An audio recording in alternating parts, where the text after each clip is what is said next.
বিসমিল্লাহির রহমানির রহিম। আজকে আমি নবম দশম শ্রেণীর পদার্থবিজ্ঞান বইয়ের সপ্তম অধ্যায় অর্থাৎ তরঙ্গ শব্দ এই অধ্যায় থেকে আসা ঢাকা বোর্ড 2023 যে প্রশ্ন আছে এটা এখন সমাধান করে দিব। তো অঙ্কটা সমাধান করার আগে আমি কিছু কথা বলে নিই। এই অধ্যায়ে যে অঙ্কগুলো আছে এগুলো একদম সহজ। যদি কোনো ছাত্র ভালো করে এই অধ্যায়টা বেশি সহজ বুঝতে হবে তাহলে সে এই অধ্যায়ের অঙ্ক অবশ্যই করতে পারবে। কারণ এই অধ্যায় শুরুর আগে তোমাদেরকে অবশ্যই এই অধ্যায় যাবতীয় যতগুলা টপিক আছে এগুলো ভালো করে বুঝতে হবে, বেসিক সহকারে বুঝতে হবে, তাহলে অঙ্ক সহজ করা যাবে। যেমন কোনো মাধ্যম যদি আমাকে একই মাধ্যম কয়, দুইটা উৎস কয়, তখন কি যে মাধ্যম এটা যেখানে আছে এখানে মাধ্যম পাওয়া যাবে। যদি আমাকে একই মাধ্যম কয় তাহলে কি, যদি আমাকে ব্যাগ বলে একই মাধ্যম, আমরা জানি কি একই মাধ্যম ব্যাগ সেম হয়, একই মাধ্যম ব্যাগ আমার কি হয় সেম হয়। তো এখানে এরকম অঙ্ক আছে যে একটা মাধ্যম নিয়ে কথা বলছে, পরে এখান থেকে যে তরঙ্গ সৃষ্টি হয়েছে পরে এখান থেকে আমাকে প্রশ্নগুলো সমাধান করতে বলছি। আচ্ছা আমি আর কথা না বলে এখন অঙ্ক সমাধান করে দিচ্ছি, তোমরা দেখো, আশা করি ইনশাআল্লাহ অবশ্যই বুঝতে পারবে। তো দেখো এখানে কি বলছে, ঢাকা বোর্ড 23 বলছে যে একটি সরল দোলক পি এর সুতার দৈর্ঘ্য 99 সেন্টিমিটার, দোলক থেকে 9.8 মিটার পার সেকেন্ড স্কয়ার অভিকর্ষ ত্বরণ সম্পন্ন স্থানে দুলতে দেওয়া হলো। এই যেখানে দেওয়া আছে দুলতে দেওয়া হলো, আশা করি বুঝতে পারতেছো। তো এটা হচ্ছে আমার দৃশ্যকল্প 1। আমার দৃশ্যকল্প 2 কি বলতে, যে কোনো মাধ্যমে সঞ্চালিত দুটি উৎস কর্তৃক সৃষ্ট তরঙ্গ হলো। অর্থাৎ এই যেখানে বলছে কোন মাধ্যম, আমার মাধ্যমটা কি যে কোনো মাধ্যম, এটা হতে পারে কাঁচ মাধ্যম, পানি মাধ্যম, বায়ু মাধ্যম, যে কোনো একটা মাধ্যম হতে পারে। তো আমাকে বলছে এখান থেকে কোন মাধ্যমে দুইটা যে উৎস কর্তৃক সৃষ্ট তরঙ্গ, এই যেখানে দেওয়া আছে যে এটা একটা তরঙ্গ, এই চিত্র এ একটা তরঙ্গ এবং চিত্র বি হচ্ছে আরেকটা তরঙ্গ। তো এখন দেখো আমাকে দেখো তো গ নাম্বার কি বলছে। আচ্ছা আমি এখানে কথা বলিনি, দেখো চিত্র এতে আমার তরঙ্গের কথা বলছি। এই যে এখান থেকে নিয়ে এতটুকু পর্যন্ত, দেখো এই যে এখান থেকে নিয়ে এতটুকু পর্যন্ত কত 8 সেন্টিমিটার। দেখো এই যে এখান থেকে নিয়ে এতটুকু পর্যন্ত কত আমার 8 সেন্টিমিটার। এবং দেখো তো এখানে আমার কয়টা তরঙ্গ আছে, দেখো এই যে এখান থেকে নিয়ে এতটুকু একটা, আবার এখান থেকে নিয়ে এতটুকু একটা, কয়টা আমার দুইটা। দেখো এখান থেকে নিয়ে এতটুকু হচ্ছে কত একটা তরঙ্গ, একটা পূর্ণ তরঙ্গ। আবার এখান থেকে নিয়ে এতটুকু হচ্ছে আরেকটা পূর্ণ তরঙ্গ। আশা করি বুঝতে পারতেছো। তো এখানে কি আমার দুইটা মোট কি আছে পূর্ণ তরঙ্গ আছে। আচ্ছা আর দেখো তো চিত্র বিতে কি বলছে আমার, চিত্র বিতে বলছে আমাকে দেখো এখান থেকে নিয়ে এতটুকু পর্যন্ত, দেখো যেখান থেকে নিয়ে এতটুকু পর্যন্ত, এটা কি আমার, এটা হচ্ছে একটা পূর্ণ তরঙ্গ এবং এখান থেকে নিয়ে এখান পর্যন্ত দূরত্ব কত 8 সেন্টিমিটার। তো চিত্র এ এবং বি আমরা আশা করি বুঝতে পারছি। এখন দেখি প্রশ্ন আমাদের কি বলছে। প্রশ্ন আমাদের কি বলছে যে দৃশ্যকল্প 1, দৃশ্যকল্প কোনটা, যেটা দৃশ্যকল্প 1 এর পি এর দূরত্ব নির্ণয় করতে বলছে। এই যে পি পি একটা কি শুধু দৈর্ঘ্য, তাই না, যে আমাকে পি এর যে দূরত্বটা আমাকে বের করতে বলছে। আমরা কি জানি দূরত্বকে কি দ্বারা প্রকাশ করা হয়, টি সমান সূত্র কত, টি সমান সূত্র হচ্ছে 2 pi root over L by g. তো এখান থেকে আমাকে যেটি আমার বের করতে বলছি। তো আমি দেখো অঙ্কটা এখানে সমাধান করে দিচ্ছি। এটা কত নম্বর, এটা হচ্ছে আমার গ নম্বর অঙ্ক, তাই না, লিখবো যে গ নম্বর।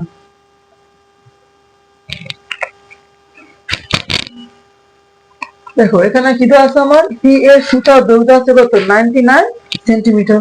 তাহলে লিখবে যে দেওয়া আছে, যেখানে লিখবে সমাধান।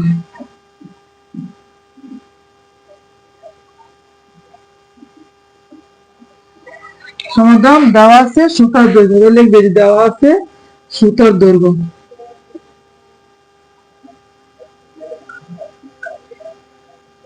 দেওয়া আছে সুতার দৈর্ঘ্য।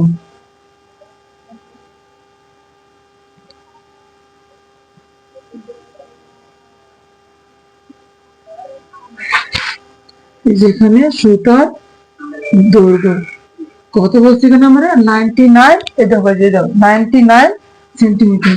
তো লিখবে যে 99, তারপর কত যে সেন্টিমিটার। এখন এখন এখান থেকে আমাকে এই সেন্টিমিটার কি, দেখো যেখানে সেন্টিমিটারকে আমাকে মিটার নিতে হইব। তো আমরা জানি 1 মিটার ইজ ইকুয়াল টু কত 100 সেন্টিমিটার। এখন আমি সেন্টিমিটার থেকে মিটার যাব, তো কি করতে হবে, অবশ্যই 100 দিয়ে ভাগ দিতে হবে, তাই না। এখন কি আমি মিটারকে 100 দিয়ে ভাগ দিব, এই যে 99 বা হচ্ছে এই যে 100 মিটার। আমি এটাকে মিটার নিয়ে গেছি। এখন বাঘ দিয়ে কত আসবে? 0.99 এত মিটার আসবে। এটা হচ্ছে আমার সুতার দৈর্ঘ্য।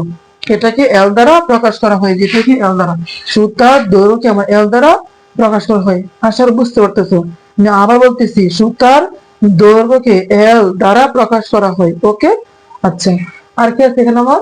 আর তো আছে কত? আমরা এখানে যে মান দেওয়া আছে, জি কত? 9.8 মিটার পার সেকেন্ড স্কয়ার।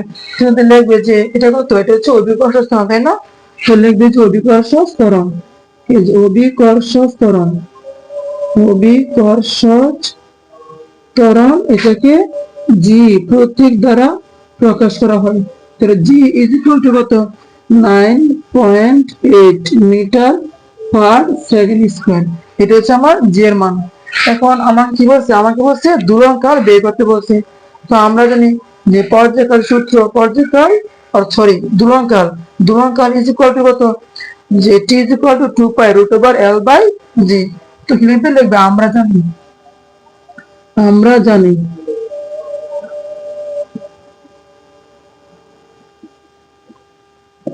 আমরা জানি দূরঙ্কার, এই যে আমরা জানি দূরঙ্কার টি ইজ ইকুয়াল টু 2 পাই। এই যে এটা হচ্ছে পাই, এটা হচ্ছে কি পাই। তো 2 পাই তারপর কত? এই যে root over L by g. তো এখন এখান থেকে মান বসাবো 2 পাই, আমরা জানি পাইয়ের মান কত? 3.1416। আর এর কত বাই করেছি 0.99 মিটার, এবং জি কত? জি দেওয়া আছে 9.8 মিটার পার সেকেন্ড স্কয়ার। তাহলে এখানে মান বসাও, দেখো কত আছে? 2 ইনটু পাইয়ের মান কত? 3.14, তাই না? এই যে 3.1416, তারপরে কত? রুট ওভার এলএমআর কত? 0.99, আর জি কত? যে মধ্যে আছে এখানে আমার 9.8। আশা করি বুঝতে পারতেছো। দেখো মান লিখছি 2 এর 2। তো পাই এর মান কত? 3.1416 রুট ওভার এল এর মান কত বার করছি আমরা এখানে? 0.99, তাই না? 0.99 আর বাদ জি কত? 9.8। আশা করি বুঝতে পারতেছো। এখন দেখো তো কত আসে এটা। তো এখন দিয়ে কত আসে? এখানে কত আছে আমার? যে 2 পয়েন্ট, দেখো কত আছে? 2। তো 2 ইনটু 3.1416, এই যে 2 ইনটু 3.1416, তারপর কত? রুট ওভার তারপর কত আছে এখানে আমার? 0.99 ভাগ হচ্ছে কত? 9.8 ভাগ হচ্ছে 9.8, কত আসছে? 1.997 মিটার। কেন কি লিখবো আমি? যে 1.997 মিটার লিখবো। তো দেখো আমি এখানে লিখতেছি সমাধানটা কত হচ্ছে? 1 পয়েন্ট, তাই না?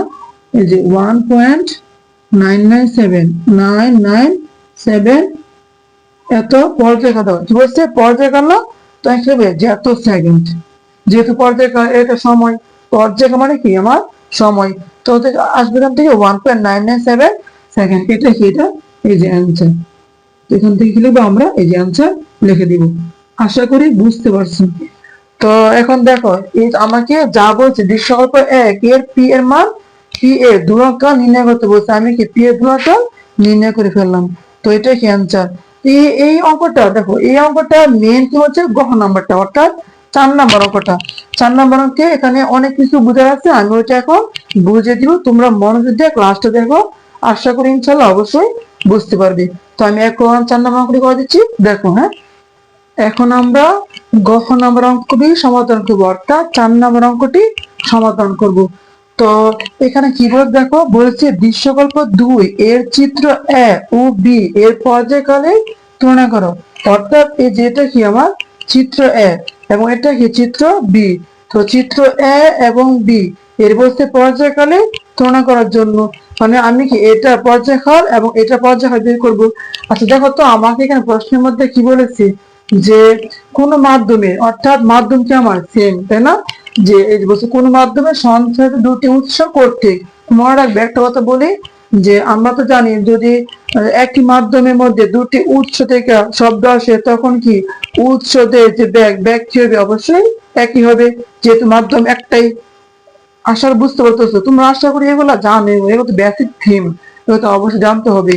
তো আমাকে বলছে এখন বলছে আমাকে পর্যায়কালে তুলনা করতে বলছে। তো আমি কি এ বস্তুর জন্য বের করবো এবং কত বি বস্তুর জন্য বের করবো। এখন দেখো তো, যেহেতু আমাকে বলছে এখানে যে কোন মাধ্যমে মানে কি ব্যাগ সেম, তো আমি কি চিত্র এ দাও, চিত্র এর জন্য কি আমি এখান থেকে ব্যাগের মানটা বের করব, এবং চিত্র বি এর জন্য কত ব্যাগের মানটা বের করব।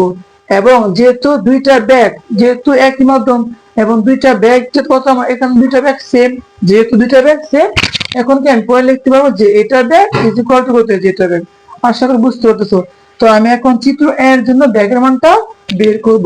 তো দেখো আমি এখানে দেখাচ্ছি, এই যে সমাধান।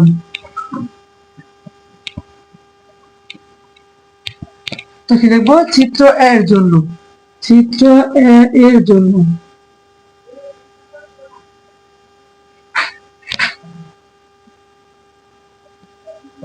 চিত্র এর জন্য দেখো এখানে আমার চিত্র আছে, দেখো তো চিত্র এতে কি আছে, দেখো এখানে আমার তরঙ্গ দৈর্ঘ্য আছে কত 8 সেন্টিমিটার, এবং এখানে তরঙ্গ সংখ্যাটা কত আমার, দেখো এখান দেখো এই যে এখান থেকে নিয়ে, দেখো এখান থেকে নিয়ে এতটুকু পর্যন্ত, এটা হচ্ছে কি একটা পূর্ণ তরঙ্গ। আবার এখান থেকে নিয়ে এতটুকু পর্যন্ত, এটা কি আরেকটা পূর্ণ তরঙ্গ। তাহলে এখানে মোট আমার পূর্ণ তরঙ্গের সংখ্যা কয়টা? দুইটা, তাই না? তো দুইটা পূর্ণ তরঙ্গ দৈর্ঘ্যে যে দূরত্ব কত 8 সেন্টিমিটার, অর্থাৎ তরঙ্গ দৈর্ঘ্য কত এখানে 8 সেন্টিমিটার। আমরা জানি তরঙ্গ দৈর্ঘ্যকে ল্যামডা প্রতীক দ্বারা প্রকাশ করা হয়, এবং তরঙ্গ বেগকে বি দ্বারা প্রকাশ করা হয়, এবং কম্পাঙ্ককে এফ দ্বারা প্রকাশ করা হয়। তো এখন যেহেতু দুইটা পূর্ণ তরঙ্গের আমার তরঙ্গ দৈর্ঘ্য হচ্ছে কত 8 সেন্টিমিটার, আমি কি একটার জন্য বের করবো যে এখানে একটা পূর্ণ, বুঝছো কিন্তু একটা পূর্ণ তরঙ্গ এর, একটা পূর্ণ তরঙ্গের জন্য আমার তরঙ্গ দৈর্ঘ্য অর্থাৎ ল্যামডা কত আসে, বুঝতে পারছো? সেখানে লিখবো যে চিত্রের জন্য কত আছে তরঙ্গ দৈর্ঘ্য, তাই না? যে তরঙ্গ দৈর্ঘ্য লিখবো, তরঙ্গ দৈর্ঘ্য,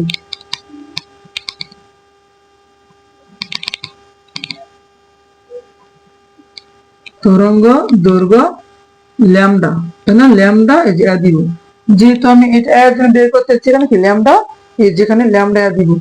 তো lambda A is equal two, দেখো তো এখানে কত আছে 8 সেন্টিমিটার, তাই না? এখানে কত আছে আমার 8 সেন্টিমিটার। তো এখান থেকে যে লিখবো যে 8 সেন্টিমিটার। এখন দেখো তো এই যে 8 সেন্টিমিটার, এটা হচ্ছে আমার দুইটা, বুঝছো? এই যে 8 সেন্টিমিটার, এটা কি আমার দুইটা পূর্ণ তরঙ্গে কত দৈর্ঘ্য, তাই না? দুইটা পূর্ণ তরঙ্গের যে দূরত্ব, এটা কত 8 সেন্টিমিটার। আমি এখন একটার জন্য বের করব, তো কি করবো? অবশ্যই ভাগ দিব। এই যে 8 ভাগ কত 2, দাও যেহেতু এখানে কি আছে আমার, দাও যেহেতু এখানে কি আছে 8 সেন্টিমিটার দেওয়া আছে, আমি কি 8 কে এখন 2 দ্বারা ভাগ দিব। আশা করি বুঝতে পারছো। আচ্ছা, তো এখান থেকে কত আসবে? এত সেন্টিমিটার, তাই না? এই যে এত সেন্টিমিটার, কত আসবে আমার 4, এই যে 4 সেন্টিমিটার। আচ্ছা, তো এখন দেখো তো এখানে কত আছে আমার সেন্টিমিটার আসছে না, আমি এখন সেন্টিমিটারকে মিটার নিয়ে যাব। তো আমরা জানি যে আমি আগের যে গণনাঙ্কটি করেছি তখনও বলেছি যে আমরা জানি 1 মিটার সমান কত 100 সেন্টিমিটার, তাই না? সেরকম আমি এটাকে ভাগ দিব, যেহেতু আমি সেন্টিমিটার থেকে মিটার যাচ্ছে, আমাকে ভাগ দিতে হবে। তো কত এখানে যে করে কত 4, আর নিচে কত, নিচে হচ্ছে যে 100, এই যে এত মিটার।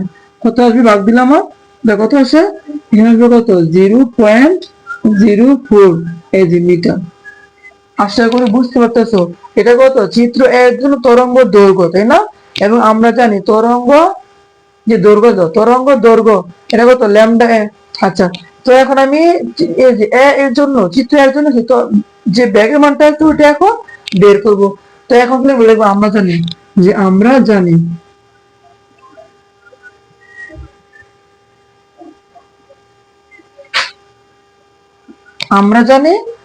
যে ব্যাগ, তাই না?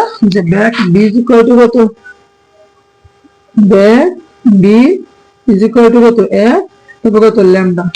এখন দেখো তো, যে এখন দেখো এখানে আমি এটা কার জন্য বের করতেছি, এটা আমি এর জন্য বের করতেছি না, যেহেতু এর জন্য বের করতেছি আমি কি দিব, এরিয়া দিব।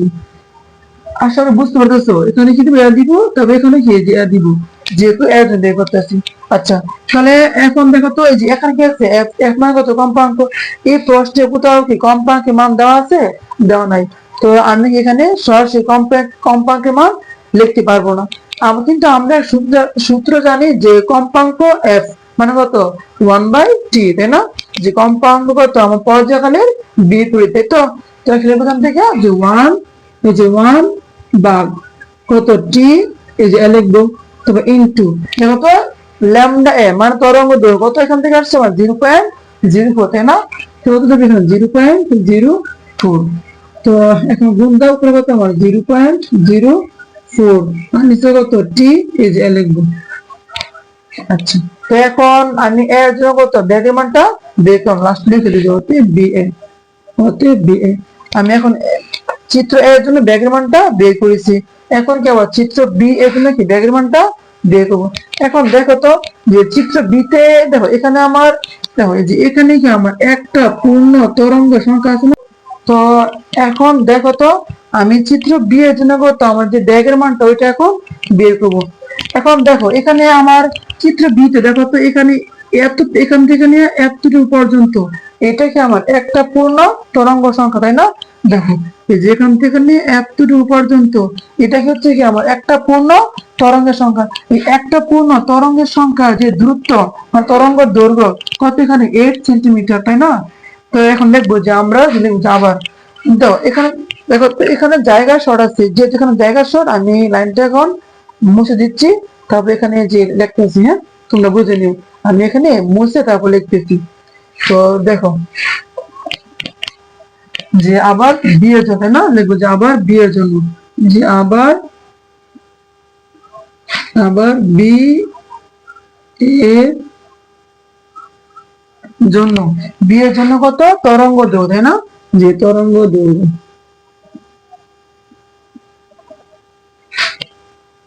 তরঙ্গ দৈর্ঘ্য।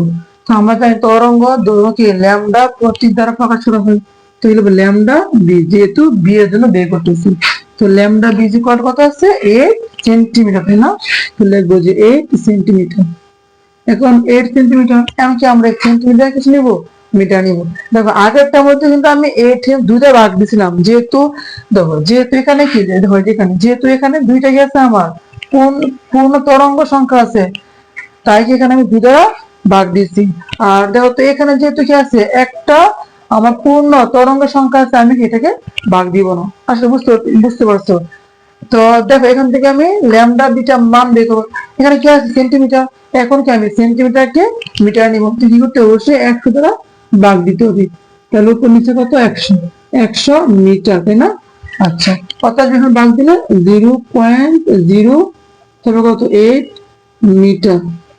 এখন দেখো আমাকে কি বলছে প্রশ্নের মধ্যে বলছে কোন মাধ্যমে সংখ্যায়িত, তো আমাকে বলছে কোন মাধ্যমে, মাধ্যম মানে কি মাধ্যমটা কি এখানে আমার ফিক্সড, তাই তো? তো আমরা জানি যদি আমাকে একই মাধ্যম বলে তাহলে কি ব্যাগের মান কি সেম থাকবে। যদি একই মাধ্যমের মধ্যে দুইটা উৎস থেকে তরঙ্গ আসে তখন ওই উৎস দিয়ে যে ব্যাগের মানটা ওইটা কি হয়, ওইটা একই হয়। তো যেহেতু এখানে একই মানে আমার মাধ্যম একটাই বলছে, তো ব্যাগের মান কি অবশ্যই সেম, তাই তো? এখান থেকে আমি এটা ব্যাগের মানটাকে বের করে দাঁড়াও, কত আসবে যে হতে B A B B B B কত কত আমার এই যে এস বি এবং কত ল্যামডা বি। এখন মান বসাও যে বি এফ এফ বি, এখন কোথাও কি এফ ডি মান দেওয়া আছে না, তো এটাকে আগের মতো আমি কি লিখবো 1 বাই কত টি বি লিখবো ইন্টু ল্যামডা, সরি এখানে বি হবে কত, এখানে ল্যামডা বি মান কত 0.08। তো কত আসবে এখানে আমার, আসবে এখানে উপরে কত 0.08, নিচে কত টি বি। এখন দেখো যেহেতু আমাকে বলছে যে একই মাধ্যম, তো ব্যাগ আমার যে ব্যাগের মান চিত্র এর জন্য যা আসবে ব্যাগের মান, চিত্র বি এর জন্য ব্যাগের মান তাই আসবে। যেহেতু আমাকে একই মাধ্যম বলছে ব্যাগের মান সেম, এখন আমি লিখতে পারবো যে বি এ, দেখো B A is equal to কত বিবি, যেহেতু আমার দুইটা যে উৎসের যে একই মাধ্যম বলতে আমার কি ব্যাগের মান একই হবে। আশা করি বুঝতে পারতেছো। তো এখন কি, যেহেতু এখানে জায়গা শোক, আমি ওটা এখন মুছে পড়াটা করতেছি। তোমরা বুঝলি? হ্যাঁ, যেহেতু এখানে জায়গা শোক, আমি এটা মুছবো। মুছতে পর এখানে কত কি লিখবো আমি, যে B A is equal to কত, বিবি, তাই না? যেহেতু একই মাধ্যম বলছি, তো লিখবো যে অতএব B A is equal to B B. তারপর এই যে বা দিব, দেখো বি এ এর মান কত, বি এ দেখো বি এ দেখো তো, এই যে বি এ এর মান কত, 0.04। দেখো এই 0.04 ভাগ কত, টি এ। তো লিখবো এখান থেকে যে 0.04 ভাগ টি এ ইজ ইকুয়াল টু, আমার দেখো বিবি এর মান কত, 0.08 ভাগ টিবি। আশা করি বুঝতে পারতেছো। তো কত লিখবো, 0.08 ভাগ টিবি, তাই না? লিখবো টিবি। কারণ আমাকে প্রশ্ন বলে কি বলছিল, যে পর্যায়কালে বলছিল তুলনা করার জন্য, মানে এখান থেকে আমাকে পর্যায়কালের মানটা, অর্থাৎ টি এর মানটা বের করতে হবে। আমরা জানি কিন্তু যে পর্যায়কালকে টি প্রতীক দ্বারা প্রকাশ করা হয়। তো এখান থেকে কাজ করবো যে এই যেটা, এই যে আমি টি একে, দেখো আমি টি একে এখানে নিয়ে যাব এবং এটাকে এখানে নিয়ে আসবো। দেখো দেখাচ্ছি, উপরে উপরে কত, 0.04, আর এই যেটাকে এখানে নিয়ে আসবো, কত হবে, 0.08 ইজ ইকুয়াল টু, আর যে টি এটাকে ওখানে নিয়ে যাবো, মানে জায়গা চেঞ্জ করছি, এখানে আমি জায়গা চেঞ্জ করছি। তো কত লিখবো, টি এই যে এ, আর নিচে কত, টি বি। এখন দেখো তো এটা কত আসে ভাগ দিলে, তো দেখি কত আসে ভাগ দিলে, যে কত আছে, 0.04 ভাগ 0.08 কত আসবে, 1.1/2 আসবে। এখানে 1/2, এখান থেকে লিখবো যে কত, 1/2। তো আমি এখন লিখে দিই যে টিবি, দেখো টিবি, আচ্ছা আগে লিখি টি এ বা, দেখো টি এ বা টিবি ইজ ইকুয়াল টু কত, এই যে 1/2, অর্থাৎ এই যে 0.04। দেখো এখান দেখো, দেখো 0.04 ভাগ কত, 0.08, এটাকে ভাগ দিলে কত আসবে, 1/2 আসবে। এখানে আমি কি লিখছি, যে 1/2 লিখেছি। আশা করি বুঝতে পারছো। তো এটাই কি, এটাই আমাকে বের করতে বলছি, যে এ ও বি, যে দৃশ্যপট 2 এর চিত্র এ ও বি এর পর্যায়কাল তুলনা করো। তো এই যে দেখো, এটাই আনসার, এখান থেকে লিখে দিবে। আমি লাস্টে এটা এখন মুছে দিচ্ছি, এটা এখন মুছে দিয়ে তারপর দেখো এটা আমি এখন মুছে দিচ্ছি। এটা কাজ করা যায়, যে অতএব দিবে, অতএব টি এ, টি এ তারপর কত, এই যে অনুপাত, টি এ অনুপাত TB, TB is equal two 1:2। এটা আমাকে বের করতে বলছে, টি এ অনুপাত টিবি ইজ ইকুয়াল টু কত, 1:2। আশা করি বুঝতে পারছো। আমাকে প্রশ্নের মধ্যে যা বলছে আমি কিন্তু তাই নিয়ে আসছি। তোমাদেরকে আগে প্রশ্ন করে ভালো করে বুঝতে হবে, উদ্দীপক কি বলছে, যেখানে যে চিত্র আছে, চিত্রটা চিত্র এ চিত্র বি, এটা ভালো করে বুঝতে হবে। আমি আবার একটু বলতেছি, দেখো যে এখানে যে তরঙ্গ আছে, এই দেখো এখান থেকে নিয়ে এই যে এতটুকু পর্যন্ত, এটা কি একটা তরঙ্গ। আবার এখান থেকে নিয়ে কত, এই যে এতটুকু পর্যন্ত, এটা আরেকটা তরঙ্গ। মানে এখানে কটা হয়েছে, আমার দুইটা পূর্ণ তরঙ্গ হয়েছে। আবার এখানে কি আমার এই যে একটা তরঙ্গ। তো দেখো আমি এখান থেকে যে মান দেওয়া আছে, যে এখানে কি দুইটা পূর্ণ তরঙ্গ দেওয়া আছে, এখান থেকে দাও, আমি এখান থেকে মান বের করে এটা বের করলাম। তো আমাকে যা বলছে আমি তা নিয়ে আসছি। তো আশা করি তুমি অঙ্কটা বুঝতে পারছো। যদি না বুঝো আমাকে জানিও, আমি দরকার হলে এই ক্লাসটা আবার নিব, তাও তোমাদের সমস্যা হলে আমাকে জানাবো। তো সবাইকে ক্লাসটি দেখার জন্য ধন্যবাদ।